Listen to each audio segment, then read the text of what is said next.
Hey, it's Rod with Greenstone, and I'm on site here today to talk to you about how to properly brace an ice panel wall.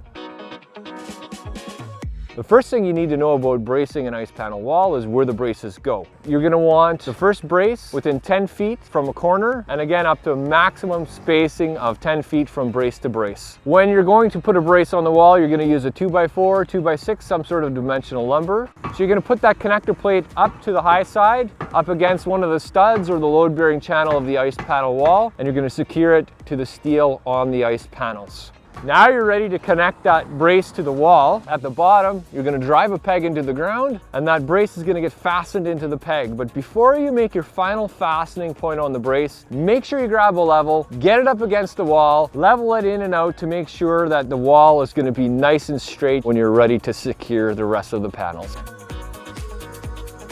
If you've got any more questions about building with Greenstone, just head on over to gsbp.ca.